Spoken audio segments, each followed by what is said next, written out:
Ang isang picture ay stolen shot. Marahil, dahil masyado itong natural para sabing scripted o nakapose. Sa larawang iyon ay nakahalukip-kip ito na bahagi nakangiti habang pinapanood ang isang inahin na may 3 sisiw na karay-karay. He was looking at the chickens the way a man would look at his wife and children. It was so beautiful. It brought tears to her eyes. Dapat iyon ang nasa cover. Tama si McCoy. At ang favorite color ni Judy na gray ay nasabi doon. Pero kahit paano, ay may ideya naman siya na iyon nga ang paborito nitong kulay. Dahil madalas sa ganoon ang suot nito. Bago pa niya narating ang pinakahuling tanong, punong-puno na siya ng impormasyon tungkol sa katauhan ng lalaking kanyang pinakamamahal. Nang mabasa niya ang huling tanong, nalamig ang kanyang mga kamay. Ano ang sasagot dito sa tanong? Na paano daw kung ang babaeng mamahalin nito ay hindi sang-ayon sa pag-aalaga nito ng manok? His answer hit her like a bullet. I'll be willing to give up everything for that one special woman. Maraming pwede magmahal sa mga manok ko, pero sa babaeng iyon, ako lang ang maaari makapagbigay ng pagmamahal na nararapat para sa kanya. Sabihin lang niya, gagawin ko. Siya ang boss. She could almost hear the smile in Judy's answer. Naintindihan na niya kung ano ang risk na sinasabi ni McCoy. The risk of falling head over heels in love with Judy. Walang rason para iwasan niya ito. Walang rason para hindi niya ito mahalin. Judy, anak, magkape ka muna. Nag-angat ang mukha si Jude. Wala sa ginagawa niyang plano ng isang kliyente nila. Siya mismo ang hiniling nito na gumawa ng kanyang nilalamay. Nakangating lumapit ng kanyang mama. Inilapag nito ang tasa ng kape at umupo sa kanyang tabi. Nag-inat siya. Masakit na rin ang kanyang batok pero kailangan niya itong tapusin. Matagal pa naman ang deadline pero maigi na iyong hindi naghahabol. Iniunat niya ang mga paa. Nag-inat siya. Hindi ka raw kumain, sabi ni Manang. Hindi pa kasi ako gutom, ma. Wala siyang ganang kumain. Wala siyang gana sa lahat ng bagay. Pero kailangan niya magtrabaho. May problema ba, anak? Umiling siya. Come on, anak. Baka makatulong ako. Tinitigan niya ito. Papayag ba ang kanyang mama sa kanyang binabalak? Inaalaala kasi niya ang nararamdaman nito. Kaya nagpapatumpik-tumpik siya. Ma, magagalit ka ba kung... Magtatampo ka ba kung huminga siya ng malalim? I'm planning to sell the farm.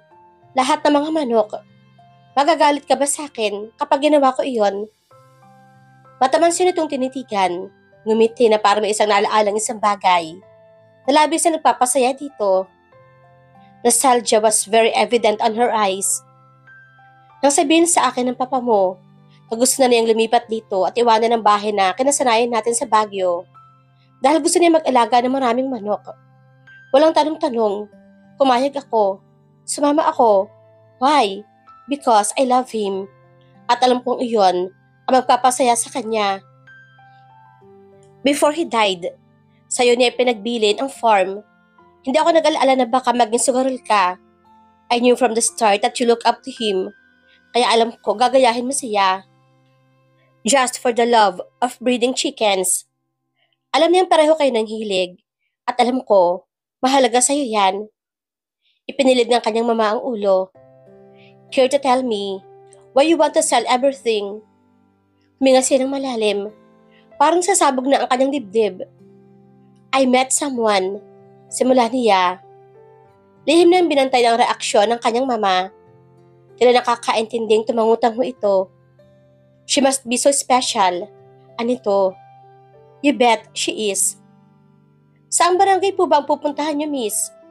Tanong kay Martina ng driver na sinakayan niya ang tricycle. Pagbaba niya ng bus kanina, ay nilapitan siya nito kaagad. Maang siyang napatingin dito. Hindi niya alam kung saan ang barangay na Judy. Bakit ba kasi? Hindi niya tinanong kay McCoy. Inilabas niya ang cellphone. Tatawagan ba niya si Judy? O Sa surprise niya. Baka naman kilala ko yung pamilyang pupuntahan mo, miss. Anong apelyido? Malintanong ng driver. Halandoni. Kina Judy Halandoni ako pupunta. Mabilis siyang sagot. Sana kilala nga nito si Judy. Nagliwanag ang mukha nito. Ay Boss Jude. Hindi mo kasi sinabi ka agad eh. Kilala mo si Judy? Oo naman, miss. Walang hindi nakakakilala sa kanya dito. Napakamatulungin na tao. Kung tatakbo nga iyon ng mayor, malamang landslide victory eh. Talaga? Wika niya. Masama ito. Baka maisipan pa ni Judy na pumasok sa politika. Wala sa kanyang pangarap ang maging first lady ng isang malayong bayan sa La Union. Ipinilig niya ang ulo. Hindi pa nga silang muling nakikita ni Judy. Ang maging may bahay na nito ang kanyang iniisip. Pero malakas ang kanyang kutob. Maya-maya lang, ayos na ang lahat. Oo, nung nasaksak yung kapatid ko sa sabungan, siya mismo ang nagdala sa ospital. Siya pa ang nagbayad sa deposito. Pati yung kumpare kong nakulong. Dahil pagkamalang nagnakaw ng kambing, ikinuha niya ng abogado. Kinakabahang napatingin siya sa driver.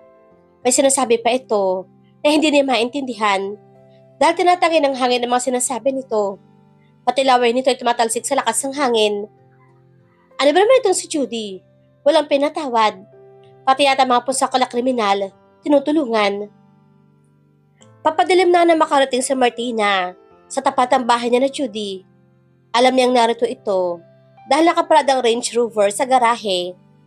Pumasok na siya ng bakuran dahil bukas naman ang gate. Kumatok siya.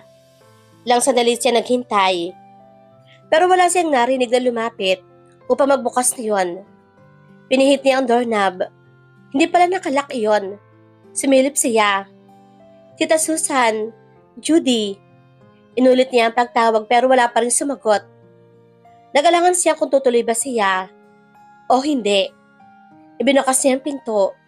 May narinig siyang mga boses tugtog na nagmumula sa may lanay sa likod bahay. Judy! Muli niyang tawag. Pero wala pa rin nakakarinig sa kanya. Nalaman lang marahil ang tawanan na tugtog ang boses niya. Pumasok siya sa kusina. Doon niya nakita ang isa sa mga kawaksin ng mga ito. Hi Manang! Aniya! Ay kabayo! Siguro medyo tumatanda na rin kasambahay ng mga ito. Uy! Martina, ikaw pala anak. Kailan ka pa dumating? Alam na ba ni Judy na nandito ka? Sunod-sunod itong tanong. Umiling siya. Hindi pa po eh. Nasaan po ba siya? Si Tita Susan po. Ay nako, may pinuntahang padasal si Susan sa kapitbahay. Si Judy andyan sa lanay. Kasama niya yung si Jenny. Puntahan mo na lang sila ha? At ihing-ihi na kasi ako. Anito? At pumasok na sa banyo. Si Jenny, napatda siya. Anong ginagawa ni Jenny dito? Andito si pretty girl, sweetheart. Sweetie pie, Jenny. Bakit? Para naman tukso na narinig niyang humagikik si Jenny at humalakhak si Judy. Yun ba sinasabi ni McCoy na nagbumukmok? Nginat-ngat ang panibugho ang kanyang puso. Hindi pala siya kailangan ni Judy. May Jenny itong daladala na marahil ay pinapakilala na nito sa mama nito bilang girlfriend. Bakit ba kasi nagpabola siya kay McCoy? Para tuloy siyang tanga ngayon. Walang lingon likod at tinungo niya ang pintuan. Oh Jude, asan si Martina? Tanong sa kanya ng kanyang mama. Kumunot ang kanyang noo. Ma, tigilan niyo nga ako. Iiling-iling niyang sabi. Ano ba naman itong kanyang nanay? Inaasar na naman siya. Pinandilatan siya nito. So, where is she? Nagkatitigan sila ni Jenny. Malamang nasa bahay nila. Sagot niya sa ina. Miling ang kanyang nanay. Sabi ni Manang, andito daw kanina eh. Pinapunta daw niya dito sa lanay. He jumped out of his chair. Pati si Jenny inapaatras. Marahil, dahil sa bigla niyang pagtayo. What? Bulala siya. Nasaan? Andito si Martina. Binabalikan siya ni Martina? His mother rolled her eyes. Kaya nga, tinatanong ko sa iyo eh. Nagsalubong ang kanyang mga kilay. Hindi ko siya nakita. Pumasok siya ng bahay at hinanap si Manang. Nangihinang napaupo siya nang kumpirmahin nito na dumating nga kanina si Martina. Sabi ko nga puntahan ko na lang kayo dyan kasi ihing-ihin ako kanina. Paglabas ko ng banyo, ay wala na siya dito. Akala ko kasama na ninyo. Gaano katagal na? Tanong niya na masiguro hindi siya binobola ng mga ito. Tumingin si Manang sa orasan sa dingding. Mga 30 minuto na siguro. Kakasain ko lang kanina eh. Ngayon, nainina ang kanin. Tumayo siya. Kung ganoon, ay hindi pa nakakaliw si Martina. Sana lang, hindi pa ito nakakasakay ng bus. Pabalik na Maynila. Bakit bigla itong umalis ang hindi siya kinakausap? Nagbago na ba ang isipan nito? Nakarinig din naman ba ito ng tilawak ng manok? Kaya na-realize ulit ito. Hindi pa rin pala siya nito kayang tanggapin. Pinaharurot niya ang sasakyan. Bubulong-bulong si Martina habang naglalakad sa walang katao-taong kalye. Wala siyang ideya kung gaano pa kalayo ang susunod na bahay na makikita niya. Mga bukirin ang nasa magkabilang gilid ng kalsada. Kanina pa siya naglalakad at wala malamang siya nakakasalubong ng isang tricycle na pwede maghahatid sa kanya sa bayan. Kakayanin ba niyang lakarin hanggang bus stop? Bakit naman ba kasi ang layo-layo ng bahay ni na Judy? Dumidilim na at nasa probinsya siya. Baka may kapre o kaya tikbalang dito. Kinilabutan siya. Kalbaryo talaga ang mahalin kay Judy Halandani. Ano ka ba? Pero sa kanyang puso alam niya, hindi lamang ang takot sa maligno at pagod ng mga binti ang pinagingit-ngit ng kanyang puso. Ang ikinasasama ng kanyang loob. Ang labis na nagbibigay sa kanya ng kalungkutan. Akala niya, mahal siya ni Judy. Bakit wala pang 2 buwan? Ipinagpalitan siya nito sa babaeng iyon. Ipinagpalit? O dati na bang may relasyon ng mga iyon? At commercial break lang siya? Sa lalahaning iyon, ay muling humapdi ang kanyang ilong. Anumang sandali, ay muli na namang bubulwak ang kanyang luha. Bakit bang tanga-tanga niya? Sa mga nangyari, wala siyang ibang dapat sisihin, kundi ang kanyang sarili. Hinusgahan niya kaagad ito. Hindi mo na niya ito kinilalang mabuti, bago siya nagsalita ng kung ano-ano. Marahil, naintindihan ito ni Jenny, kaya ito na ang kasama nito ngayon. Minamahal marahil ito si Judy ng buong buo. Pati ang mga inaakala niyang kapintasan at kahinaan nito. May nakita siyang waiting shed. Binilisan niya ang lakad para makaupo na siya. Pagod na siya. Mga ilang metro pa ang layo niya sa shed. Nang may mamataan siyang ilaw na nanggagaling sa kanyang likuran. Sigurado niyang hindi yung tricycle dahil 2 ang mata sa ilaw na iyon. Kung papunta rin iyon ng bayan, swerte niya. Mabilis niyang pinunasan ang kanyang mga luha. Tatasa sana niya ang kanyang kamay upang parahin iyon ng kanyang maaninag ang pamilyar na itsura ng sasakyan. Hindi siya makagalaw. Para na siyang itinuloy sa kanyang tatayuan. Sigurado niyang si Judy iyon. Hindi naman siguro nagkalat sa lugar na iyon ang mga Range Rover. Tumigil ang sasakyan. Mga 2 metro ang layo sa kanya. Nang bumukas ang pintuan at lumabas doon si Judy, nagtama ang kanilang mga mata. Napasingap siya. Nagdadalawang buwan na rin, hindi na ito nakikita. Sa kanyang tingin, bahaging umimpis ang pisngin nito. O dahil ba tila mas makapal na ngayon, ang balbas nito. Dati kasi, manipis lang iyon. Ngayon ay tila, hindi nito nag-aaksaya ng panahon na ayusin iyon. At pinabayaan na iyong kumapal ng kumapal. Pero ito pa rin si Judy. Her Judy Knight. Ipinilig niya ang kanyang ulo. Hindi. Kay Jenny na ito. Mula sa pintuan ng sasakyan, hanggang nakalapit si Judy sa kanya, ay hindi nito tinatagal ang pagkakatitig sa kanya. Namulsa ito. Hi, Martina. Ano ito? Bahagya lang itong ngumiti. Hi, aniya. Katanungin pa nito kung bakit siya nandito. Sana naman, huwag na. Ibalato na nito iyon sa kanya. Bakit ka nandito? Malamok dito. Ano itong hindi ngumingiti? Humor, however, was very evident on his voice. Nag-insect repellent ako, aniya. Tumawa ang binata. Napapikit siya. She missed his laugh so much. Ilang gabi ba siyang pabiling-biling lang sa higaan at halos hindi makatulog.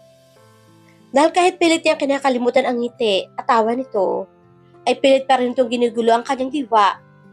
Her dreams, however, did not give him justice. Ikaw, bakit ka nandito? Tanong niya sa kawalan ng masabi. Ipinilig nito ang ulo. Sabi kasi ni Manang, dumating ka daw. Hinahanap ka ni Mama. Lumaylay ang kanyang balikat. Akala pa naman niya, sinundan talaga siya nito dahil gusto nito. Yun pala, ay dahil hinahanap lamang siya ni Tita Susan. Bumuntuhin na nga siya. Pakisabi na lang sa kanya, umuwi na ako. Ikumusta mo na lamang ako sa kanya. Pati kay Jenny. Aniya, pilit niyang pinantay ang kanyang boses. Tumaas ang kilay nito. Bakit hindi ikaw mangumusta sa kanila? Halika na sa bahay. Ano itong hinawakan siya sa siko? Sa sandaling dumaiti ang daliri nito sa kanyang siko, pumiksi siya. Hindi dahil ayaw niya sa hawak nito, kundi dahil nagulat siya sa intensidad ng tila kuryenteng dumali sa kanyang buong katawan. Dahil sa konting pagkakadikit na iyon, hindi na siya nito dapat pang hawak-hawakan ng ganoon. Hindi nga ito nag-deny na nandoon nga si Jenny sa bahay nito. At bakit nga naman ito iyon i-deny? Kung siya nga noon, na hindi naman ito naging girlfriend, hindi nito kailanman itinanggi. Jude, marahas na napatingin ito sa kanya. What? Singhal nito. Nagpanting ang kanyang tainga. Hindi rin napigilan ang sarili. Pinamaywangan ito. Aba, bakit ka galit? Salubong ang kanyang kilay. Kasinghal din dito. How dare him use that tone on her? Hindi dahil parang sumuko na rin siya sa pagtigis dito. Ay pwede na siya nitong singhal-singhalan. Parang sumuko. Hello Martina, sumuko ka na kaya? Alam ni Judy ang ibig sabihin ng pagpunta niya dito. Ayaw lang marahil ito siyang asarin. Naiilang din marahil ito dahil hindi nito alam kung paano sila paghaharapin ni Jenny. Nagbuga ito ng hangin. Hinawakan nito ang batok. Martina, just what game are you trying to play? Anito na nagsalubong ang kilay. She glared at him. Siya pa ngayon, ang akusuhan nito naglalaro. Hoy, Jude, sa ating dalawa, ikaw dapat ang talungin ko kung ano ang drama mo. Buliyaw niya. Jude rolled his eyes. Okay. Let's talk like two civilized adults. Anito, muling hinawakan ng kanyang siko. This time, she did not flinch. Iginiya siya nito palapit sa sasakyan. Doon na lang tayo. Aniya, na tinuro ang waiting shed. Mabangis nga ang mga lumok dito. Hindi sasantuhin ang insect repellent mo. Ayoko magkapeklat ka. Ngisi nito. Tinignan niya ito. Paano nakakapagbiro pa ito ng ganoon? Hindi ba nito alam? Naluray-luray na ang kanyang puso. Come on. Anito, at hinila na ang kanyang braso.